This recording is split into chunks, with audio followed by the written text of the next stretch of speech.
gens ont besoin de revenir vers quelque chose qu'ils connaissent. Aussi un retour vers la nature, on les entend qui disent la médecine allopathique, on en a soupé, on n'en veut plus. Et je pense que tous ces éléments-là font qu'on est vraiment dans une mouvance qui va vers ce mouvement-là des guérisseurs et de la médecine populaire. On ne parlait pas encore de médecine intégrée à l'époque. Mais les gens ne cesseront jamais de faire appel aux guérisseurs et aux guérisseuses.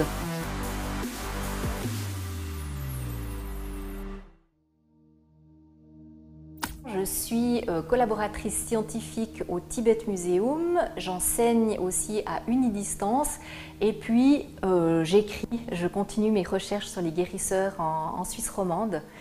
Et voilà, et sinon de formation, je suis ethnologue avec une spécialité en anthropologie des religions.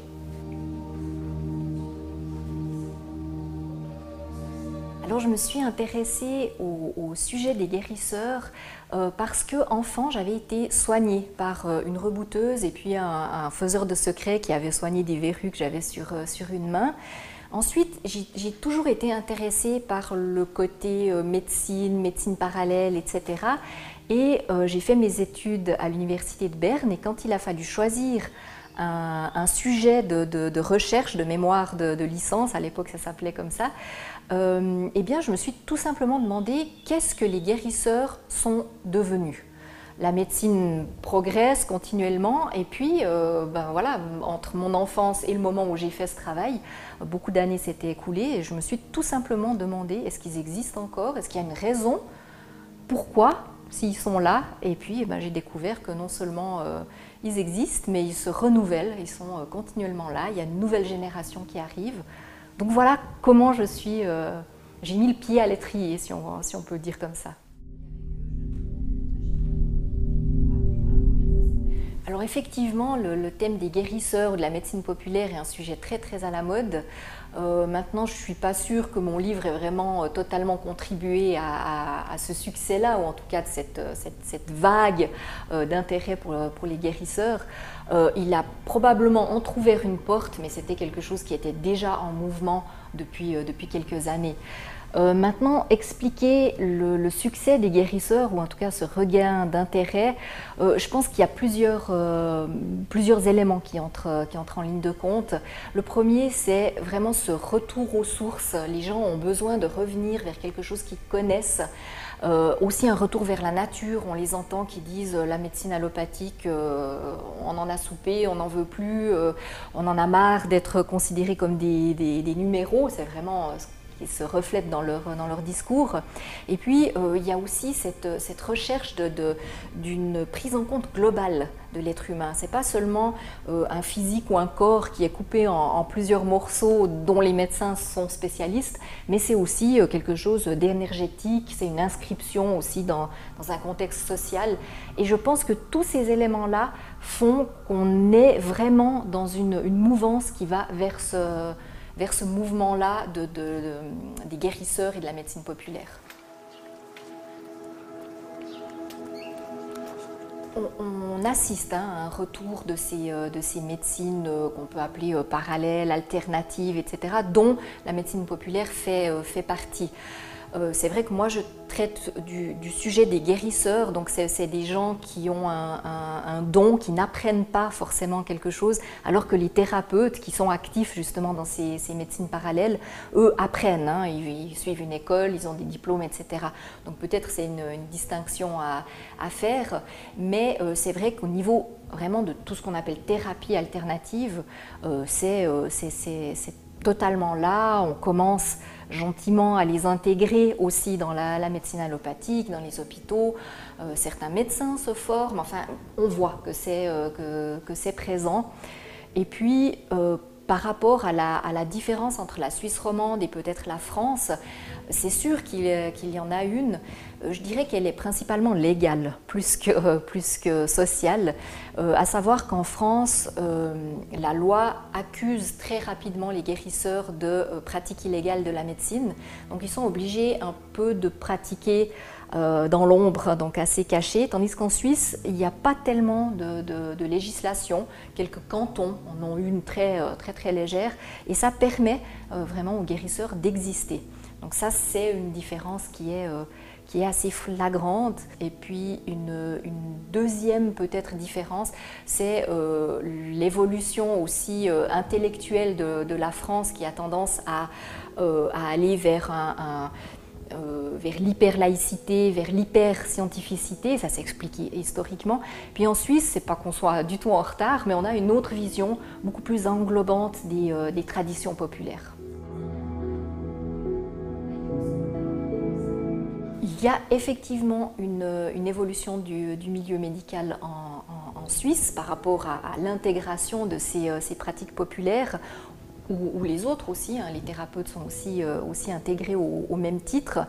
Ça se fait depuis de nombreuses années, mais je dirais que c'est peut-être depuis 5-6 ans qu'on voit vraiment un changement, avec des centres de médecine intégrative qui se penchent justement sur le sujet, des tentatives dans les grands hôpitaux de Suisse romande d'intégrer ces médecines parallèles.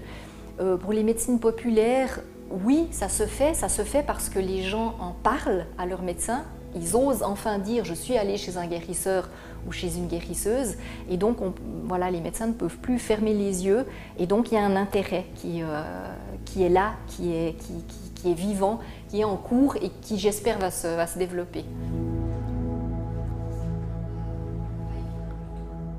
Pour répondre à la première question de savoir si justement les guérisseurs avec ce don, ce savoir inné, ce talent se forment à autre chose, c'est un des changements principaux dans ce monde-là depuis ces dernières années. C'est vrai qu'avant, on pratiquait souvent l'activité de guérisseur à côté d'une profession principale, tandis que maintenant, on est en voie de professionnalisation, et donc les jeunes guérisseurs se forment, même s'ils choisissent après soit de mélanger, soit de pratiquer uniquement ce don, justement, on dit comme ça, hein, eh bien, ils tiennent quand même à avoir une reconnaissance, donc un diplôme. À l'inverse, on trouve maintenant, surtout dans le personnel soignant, des gens qui se forment à ces nouvelles thérapies. Donc, qui ont fait un parcours d'études, que ça soit académique pour les médecins, mais c'est un peu plus rare, ou une formation de soignants, qui décident, justement parce qu'ils voient que les gens sont très intéressés à ces pratiques, de se former dans l'une ou l'autre de ces médecines parallèles.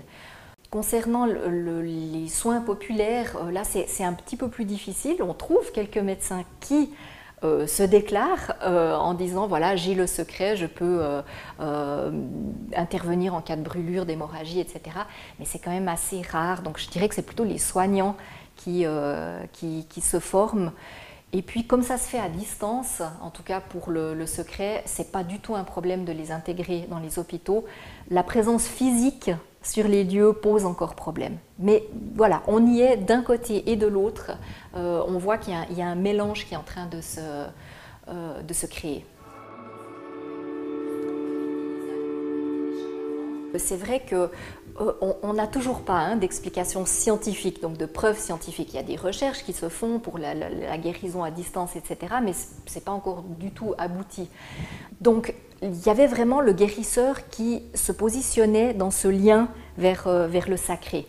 Et puis actuellement, de nouveau, dans cette société qui est très laïque, qui est très scientifique, qui a besoin de ces fameuses preuves, de ces fameux chiffres, on cherche un peu à, comme disent les sociologues, à réenchanter le monde, et le guérisseur prend toute sa place dans ce contexte-là.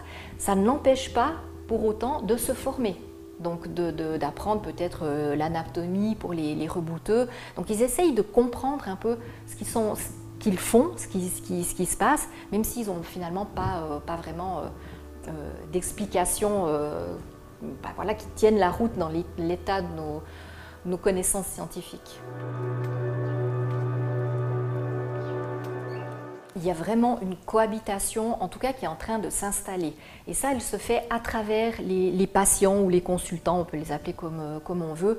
Elle se fait vraiment à travers eux parce qu'ils en parlent, ils constatent sur eux une efficacité ou en tout cas un mieux-être.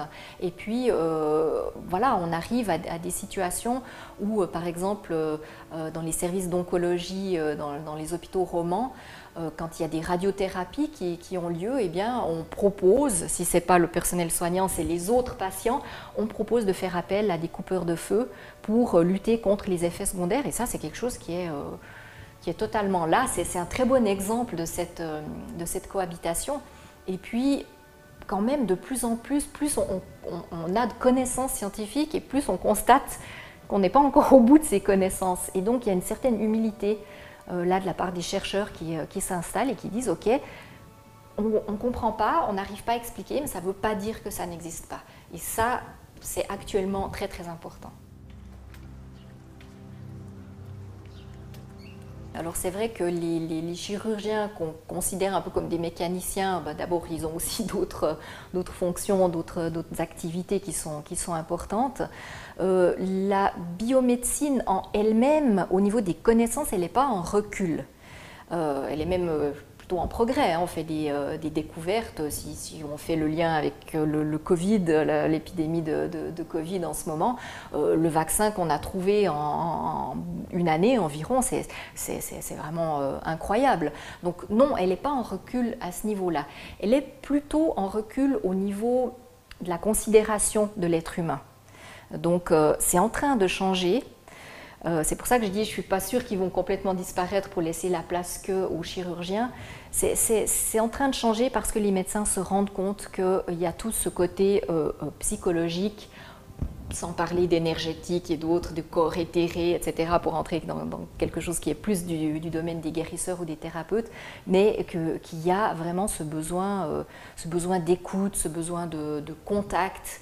Et je ne sais pas comment ça va évoluer, mais je suis certaine qu'en tout cas, bon, pour les prochaines années, la biomédecine va continuer à exister, c'est sûr. Par rapport à ce sujet de l'incompatibilité entre la biomédecine et puis la médecine populaire, j'ai toujours envie de répondre par une seule phrase que je mettrai entre guillemets parce que c'est des guérisseurs qui me l'ont dit, c'est « l'important c'est que ça marche ».